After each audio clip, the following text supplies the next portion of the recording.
show is this? I don't know. I don't know what kind of show it is. Just you and me talking.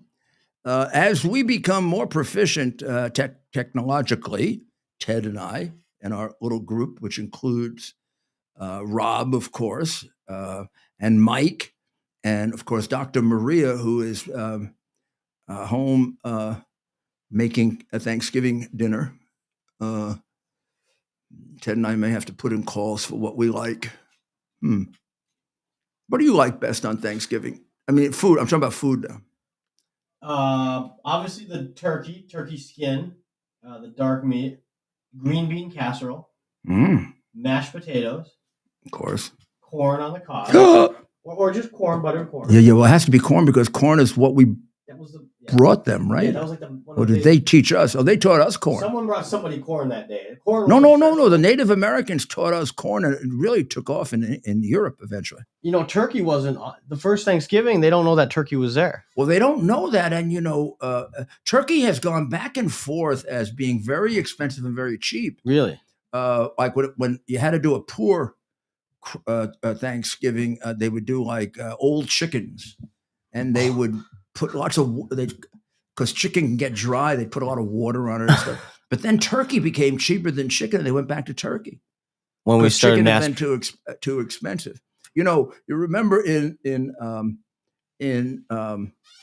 Scrooge, right? When he wakes up and he realizes he's alive, and the young boy is down there, and he orders now it depends on the movie Scrooge that you listen to. He asked the boy to go buy him the big giant goose in the window, or he tells him to go buy the big giant turkey in the window. So here's the real question to all of you scholars and those of you who have not gone to Harvard and Yale and places like that where they don't teach anymore. Those of you who did will not know the answer, but those of you who escaped communist education will know the right answer. What did Scrooge really ask for when he gave the boy the money and then offered him a very large tip if he could get it for him? And was it a goose or a turkey? Was it a hen? Was it? No, it's one. You get this is an A-B. It was A-B. Goose, turkey. Goose. Good man. Now, why'd you say goose? Tell me why you say goose. I'll say honest. Did you remember it, or did you do it by a process of elimination? It wasn't. I'll say it was. Scrooge takes place in London, right? Yeah, you're so smart. You're a smart guy. No, that's why I said you it. You just got your IQ just went up. Wow, and that's coming from Mayor Giuliani. That means something coming from you. If you just remembered it, it means you have a good memory, which means you're intelligent. A person with a good memory is intelligent. But that wasn't it. But the most important thing is critical thinking. So you did it. You probably can't remember. Like for a long while, I know. can remember. But I'd always remember it was goose because goose is English and turkey's American. Bingo! Ta-da! It was a goose. And geese were more expensive anyway. And they did have turkey in London back then, but not a lot. And turkey went back and forth. Wow, that's a good point. Goose is like it's geese in America. It's not as common in London. Is the price of goose? Is it similar? I don't know about now. I think turkey's real big in London now. But goose was I've had geese. It's very much like turkey. You like dark meat, right? Yeah, I do too. If you like dark meat, you might like goose better. Is it different than duck? Is goose different than duck, or is there some crossover? Geese is like a large duck, right? I don't even know. See, I know so little about this. And duck has good dark meat. Yeah, duck meat is good. Well, I like it. I don't just like dark meat. I like the drumstick. Bingo. I agree. The turkey. Oh, a lot of Thanksgivings. Did you take the drumstick? I am very lucky. A lot of people don't like the drumstick. So usually it was left over. I can go to a Thanksgiving. I try. My mother always told me never to ask for things. One time I went to a best friend's house and I asked for something. I think milk. And the poor woman didn't have any milk, and my mother really almost made me cry. That's why you don't. I was about to ask in case they don't have it. Next time I went to the lady's house, I remember her name was Aunt Netta. I said, she said to me, "What would you like, Rudolph?" And I said nothing. Must have been about 4. Stop. Oh wait, you're not kidding. Would you like some milk? No. Would you like some water? Of course, I would hate that. there's a freaking tap there. Yeah. But stupid Rudy wasn't being Yeah. deductive like this guy. She said, "Try some water, bro." No. Well, that shows that you're thinking of others. At a young age, you were thinking of others. My mother started laughing, and she explained to me, "You know what I did last time I was here? I frightened him." So then I got used to it. Yeah, give me everything in the refrigerator. Yeah. But I still will say, whatever you got. Those little things remain. Remain with you. So I'm always aware of the fact there are only 2 drumsticks, right? Yeah. And if they make 1 turkey, the man of the house might want it, or the young kid, or I wait until the end. I've almost never been disappointed. Sometimes there are 2 left. Sometimes there's 1 left. Sometimes the hostess is really happy that I want them because nobody wants it. Sometimes I've been given one to take home because nobody. I don't understand it. I don't understand it. It is so much better to me than the white meat, and I only like the white meat on Thanksgiving Day when it's still juicy. I'm not one of these people who likes it as a leftover because it gets too dry. Unless you dress it up with something. And I even like the dark meat as a leftover. And I love turkey as a leftover. I used to like it when my mother made giant turkeys, or 2. Sometimes she'd make 2. She'd make too many, and there'd be a lot left over. And a lot of people get tired of it, but I could eat it for a week. Well, we have turkey sandwiches all the time. And yeah. I do like the white meat, but not when it's made on Thanksgiving with the turkey, because somehow all the juice and everything gets into the dark meat. So here's the point. The goose is juicier, oilier. So if you like that dark meat, I think we're going to have to order a goose sometime. Yeah, maybe the next time we go to London. Yeah. Well, we have our friend Nancy there. Nancy's over there right now. What you love to go to London like for? I'd like to go for Christmas. Wow. Have you ever? No, you've never done it? I've been there around Christmas time, and I was a little disappointed. Really? I think I expected Charles Dickens. Yeah. I expected everybody to be walking around with big hats and the Charles Dickens. Okay. Well, coming from New York, who does Christmas, right? New York, it is hard. You're absolutely right. It's hard to go anywhere if you're a New Yorker that matches New York. Now, I'm gonna say something that is completely sacrilegious, and for which I should be beaten tonight if I had a father or something. I thought Paris was more beautiful at Christmas time than London. Oh, than London. Okay. Oh, not New York. Yeah, I was waiting for it. I knew. I mean, Paris should never be more beautiful than London. Well, as soon as you, the people are too nasty. Is it true? Anti-American, absolutely. Does it come? Is that just how they? Is that their mannerisms naturally, or are they actually sticking their nose up at me? They're a bunch of insecure. They talk like they're pigs. So it's true. Now, I'm not the people of France. Some of the nicest people I've met in Europe, including Italians, are the people of Normandy. Yes, love Americans. I've heard that. They love Americans, and they know their history. You think of Normandy as the invasion. They think of Normandy as the invasion. They revere the cemetery. It's the most beautiful cemetery I've ever seen. And we have left it to the French to keep it up. It's beautiful. It's spotless.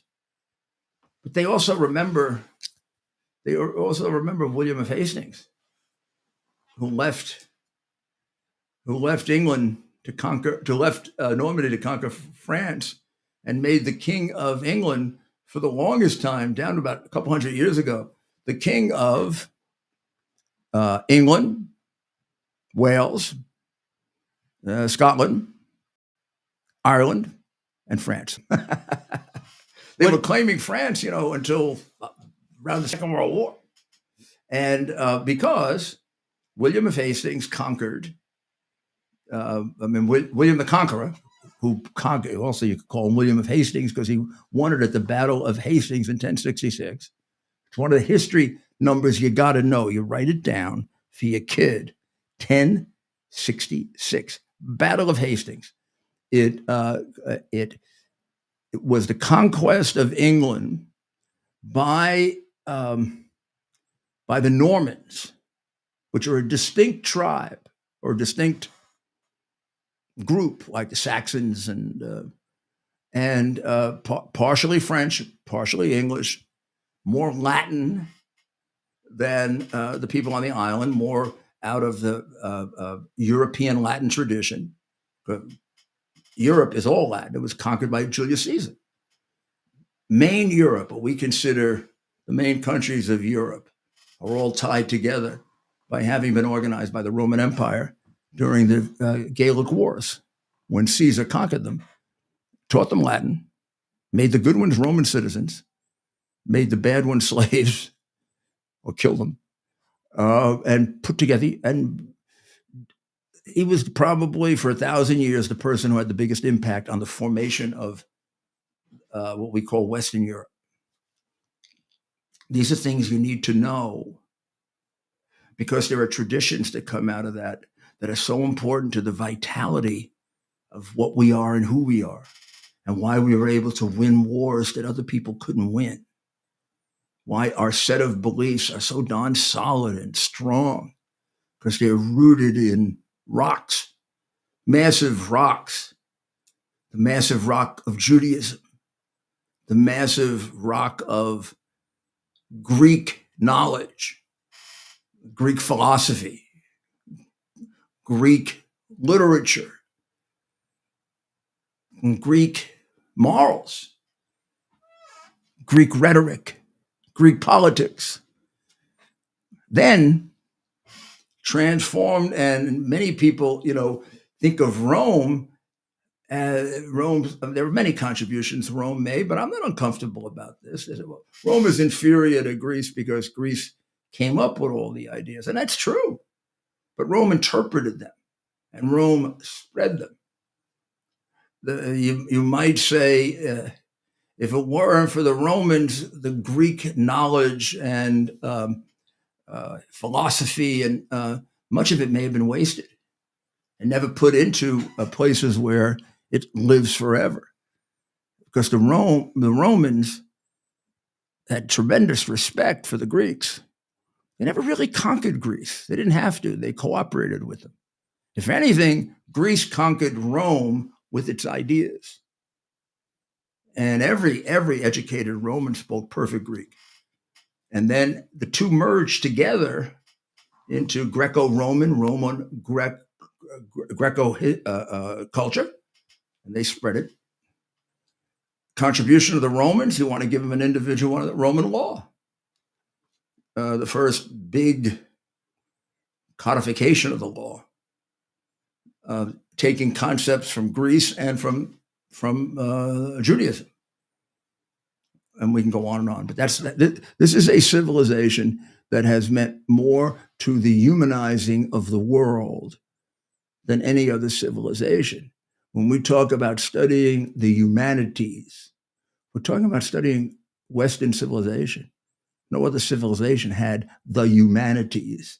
No other civilization valued, as a theoretical matter, human life, or as a religious matter, human life, the way Western civilization did. And that's why it has to be preserved, because even if it has at times been overbearing, it's also been the provider of some of the most vital and important things we need to know to be a civilized, decent people. So, Ted, what are we getting in terms of questions about? Pete, we're getting some this great comments on the tie. Thanksgiving, which is the bow tie. Thanksgiving is the bow tie. So here I am talking about all these esoteric, very important subjects, and all they care about is the bow tie. It reminds me when I was mayor and had a radio show, and I used to come on. This is great. I used to come on before Rush Limbaugh, who was, and now that he's gone, I would say he still is a great friend of mine. And Rush would always do this great monologue that you always used to try to make it shorter and sort of imitate it if you could. So I would do a little monologue, and I try to show people how smart I am. And I would talk about, let's say something like this happened in Niagara Falls, and it really didn't have directly to do with New York. I'd give a whole little background for 4 or 5 minutes about it and who was involved. I was teaching the people in New York about bin Laden before there was bin Laden. And, but I would give my little talk, right? Or if it was a holiday, I would start talking about Jesus, or I'd talk about talk about Jewish history because I'm half Jewish. Well, I am really in spirit, not actually, but I am in spirit. And times like this, I feel all Jewish. I mean, I'm ready to go fight with them. But in any event, I would give this monologue. I was so proud of it. I would even have my staff work on it because it was like my little essay for the week. And I get the first call.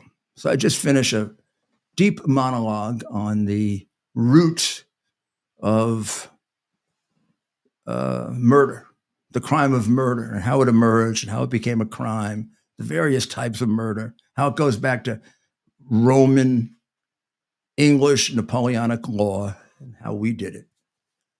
And then I would wait for the first call. Hey, this is Stella. This is Stella from Bath Beach. Hi, Stella. How are you? I've been better. Well, what can I do, Stella?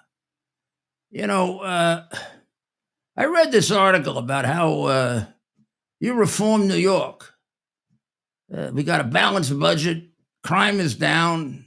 All this stuff. You're a big reformer, right? I said, well, I don't know if I call myself a reformer, but yeah, I mean, I have done quite a few things, Stella. Isn't that nice of you to say it?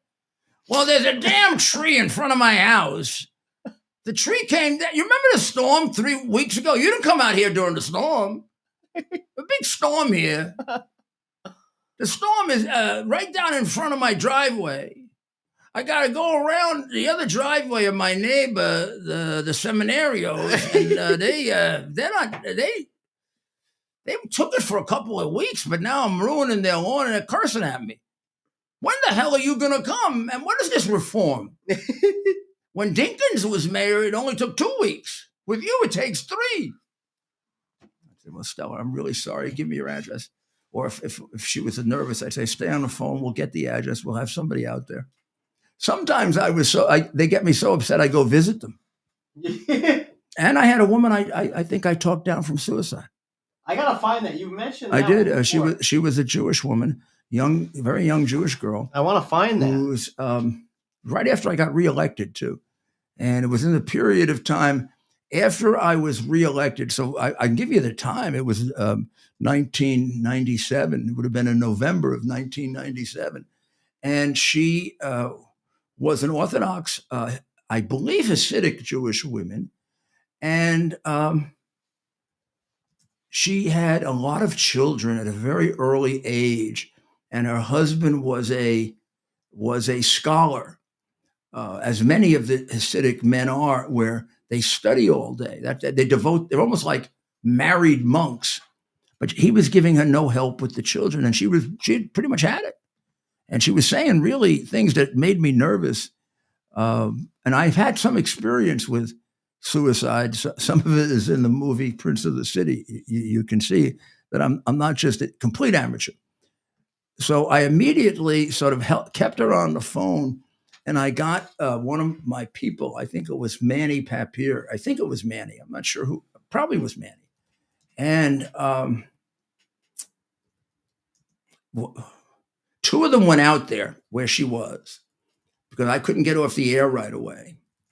And one stayed with me to listen to the talk. So I'd keep her on the phone.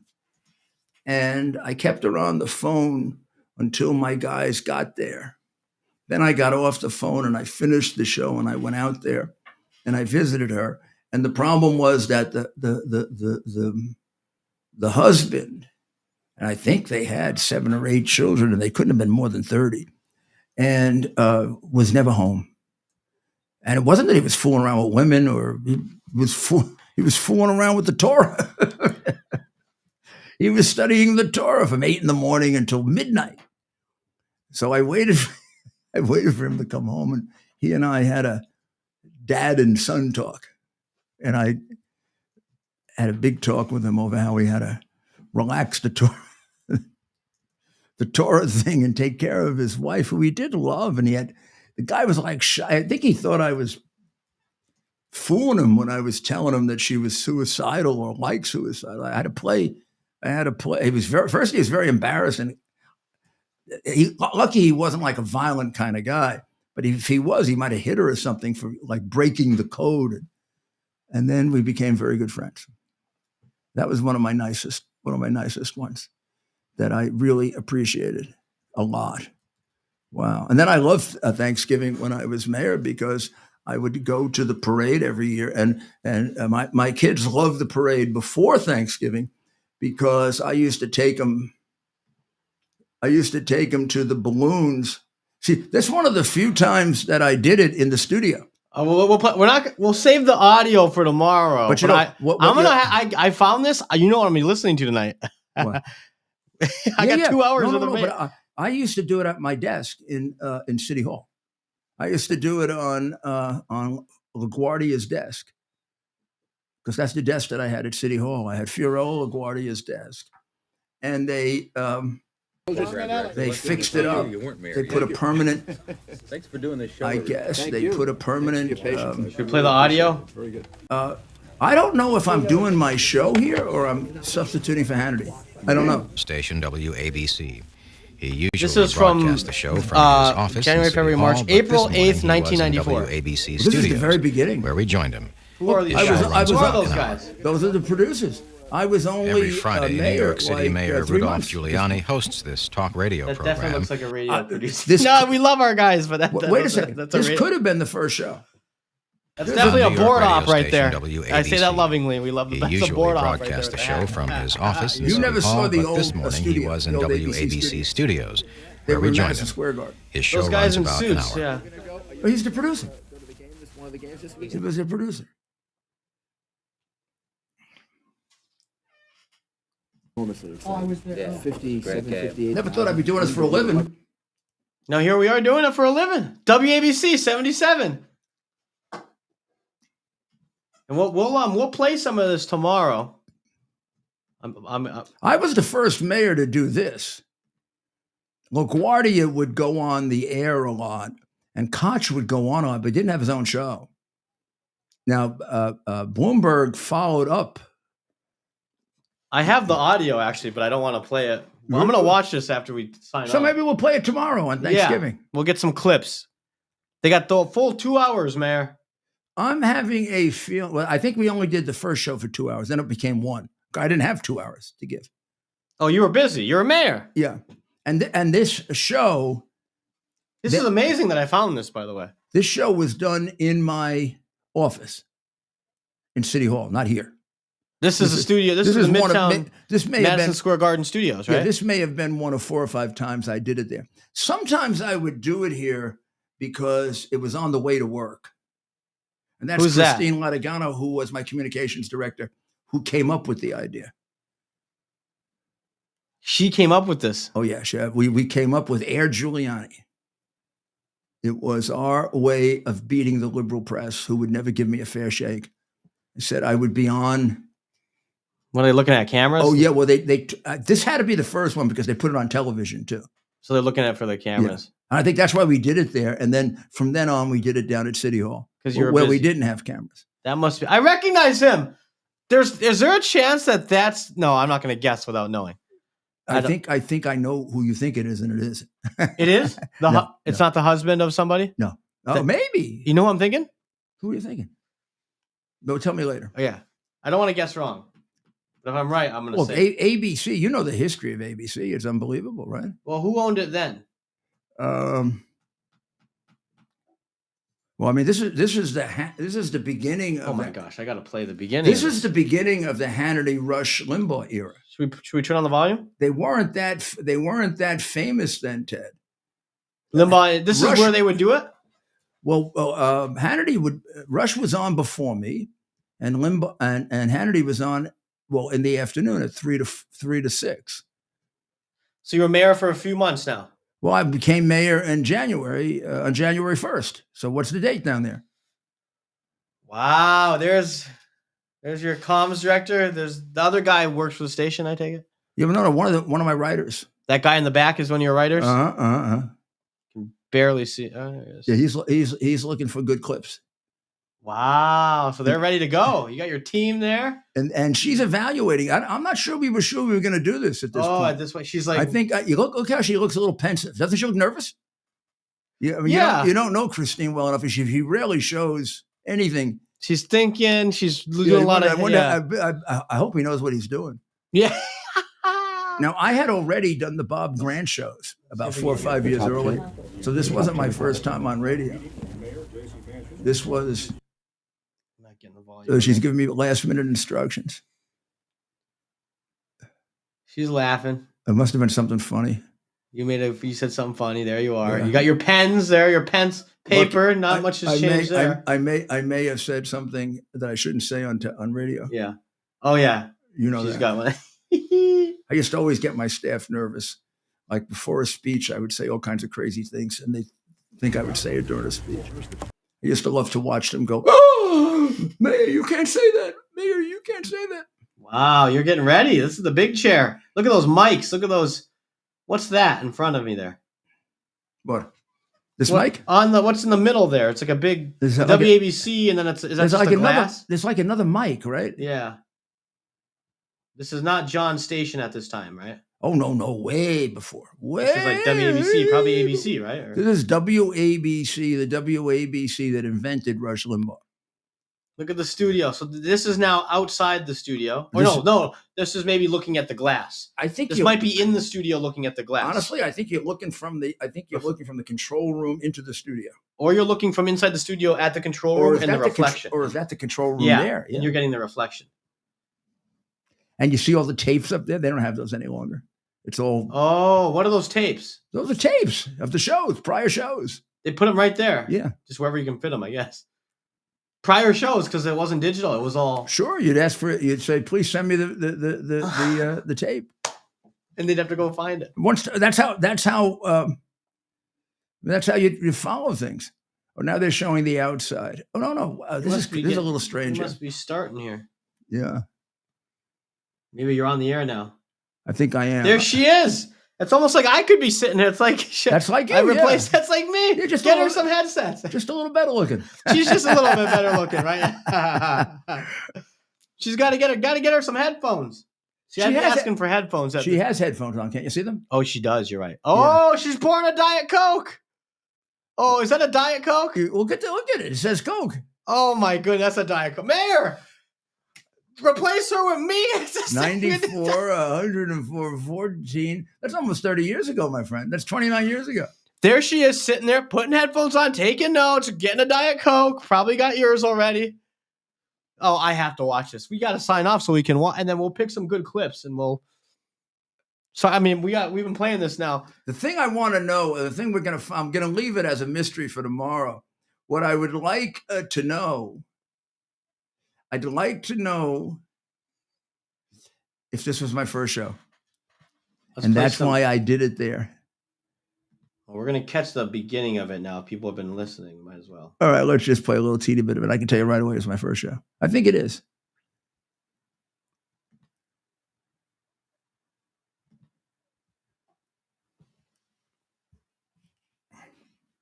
The calls were. I had some fabulous calls. WABC. Yeah. We're gonna get these. I'm gonna sit here and everywhere the best else. part of the show. Call us at 212-563 WABC. And now, ladies and gentlemen, his honor, Mayor Rudolph Giuliani. I remember toward the end. Good morning. This is when Mayor Rudy was way Giuliani. down, Yeah. They would Today, call me and for the complain first about time, I'm in the studio doing this. And I would tell them to stop being so spoiled. I'm really looking at all You this know, interesting equipment. 5 years ago, you called me up So because if I sound a somebody little was chasing after you distracted, and it's wanted to because kill all the you. lights that are Now going you on. call me up because the On decibel Sunday, level it will has be been 100 exceeded. days as Yeah. mayor You of New think York maybe City. And although I this did is kind of something an right? artificial period of time that you look Okay, at, it's playing. for some reason, newspapers and I the media can't hear. focus on 100 days as What am I looking to see saying? I what hope you have it's not accomplished embarrassing. and what you haven't accomplished This and is what like lies when you ahead. look at a picture of So I thought yourself maybe as a I would kid. tell you what I thought were the most important things that I think we've done. I think the single most important thing that we've done is to restore for many people in the city a sense that we can solve I problems. did this as a that we are not 100-day show. just a victim of circumstances, that we can have hope and optimism, that we can make New York City a much better place. I think we did that by facing some difficult challenges like the snowstorms and showing that the city could handle it and handle it well, the shooting on the Brooklyn Bridge, showing that we can handle that crisis and handle that tragedy about as effectively as you could possibly handle a tragedy like that, as well as beginning to focus tremendous amount of attention on restoring public safety in some of the most dangerous areas and in some of the other areas by a whole new policy of gun enforcement, dealing with guns and gun enforcement with the same emphasis as in the past the city had dealt with drugs and the city had dealt with organized crime, focusing on youth violence and the whole new strategy that Commissioner Bratton unveiled this week so that we can look at the problem created by young people and for young people by the increasing violence among the young people of the city, and also by a whole new drug strategy that focuses on combining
real sister.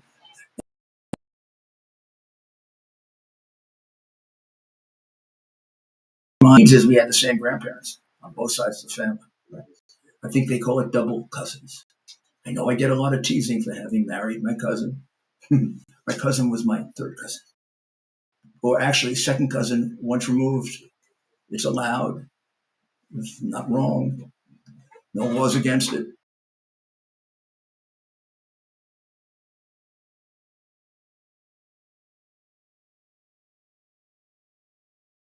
Respect for each other. And,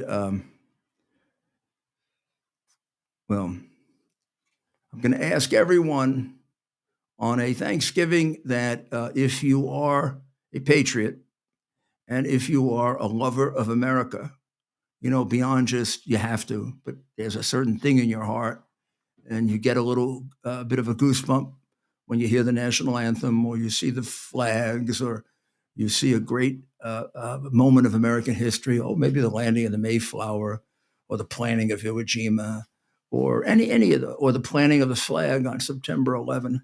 If you see that, maybe it gets you a little emotional. If you have that kind of love for this country and therefore an appreciation for it, you know what to be thankful for.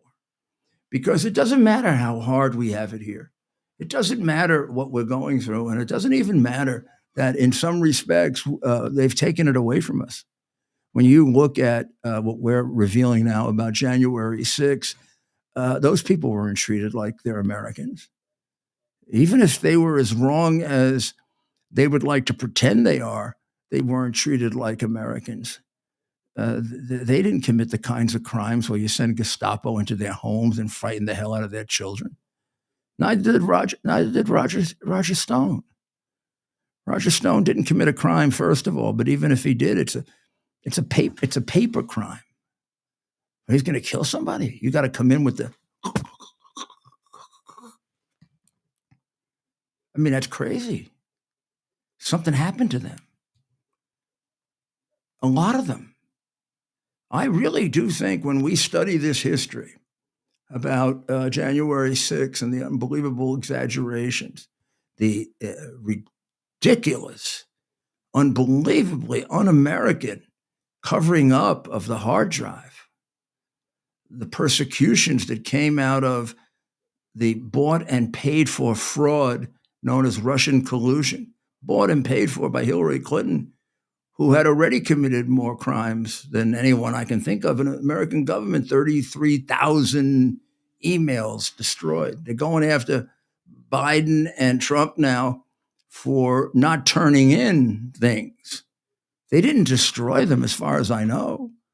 I certainly know that Trump didn't destroy any, and they don't tell us anything about Biden, so we don't know what he might have eaten them. I don't know. We have to check his ice cream to see if they're in his ice cream. He sure made them available to the Chinese. But those are not crimes where you barge in with search warrants and guns and dressed up like Gestapo. And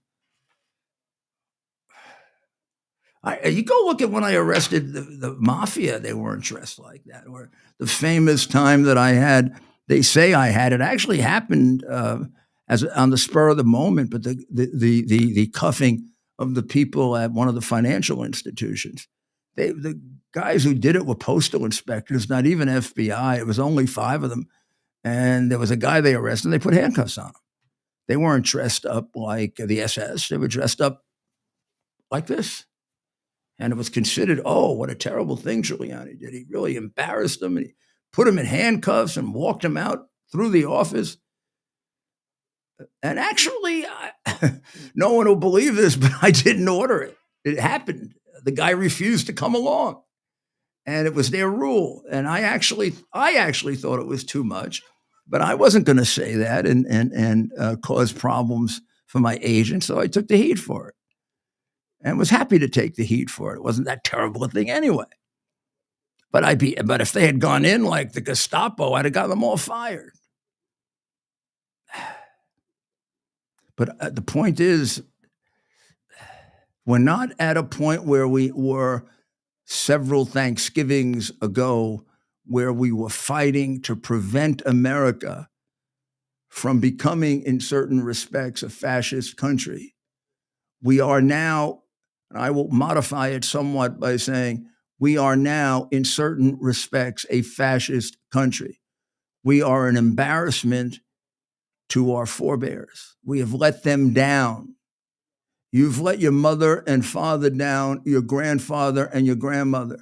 If you had anybody that served in the military who, God forbid, was injured or lost their lives, you let them down. When you treat one group of the population viciously, make up crimes about them, and hold them in jail for 2 years without a trial, and then another group of the population steals multi-millions of dollars, and you don't even investigate them.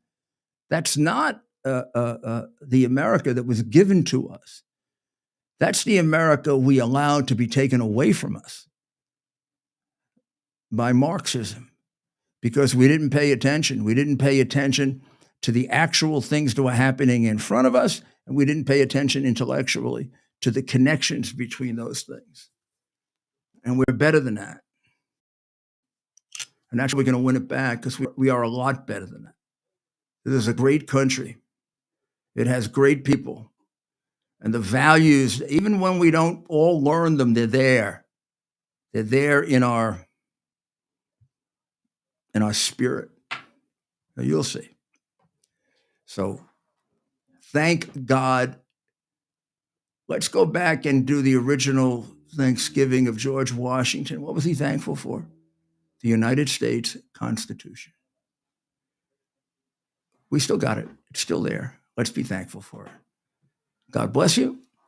We'll see you tomorrow, or we'll talk to you tomorrow at 3 during, before or after your Thanksgiving meal, and probably during ours. And we will be with the incredible Dr. Maria, who brings such wisdom to our show. And she'll be with her family and our family, and the inimitable man of all seasons, Ted, will be with us. And then tomorrow night we'll be back here. We'll probably be right here, but who knows? Who knows where we could be tomorrow night? After all, we are in New England. How do you like this background? Turn around, look at that fire. I can see it through the monitor here. But if you move a little bit, the flames, we didn't really get to see the flames. Oh, you want me to go like this? Look at that. Look at those flames. I should have done the show down here like Dr. Strangelove, right? Yeah, but then the back of your head would get burned. Yeah. Look at that fireplace. Well, wishing keep those J6 people in jail for 30 years. All right. All right. Thank you. God bless you.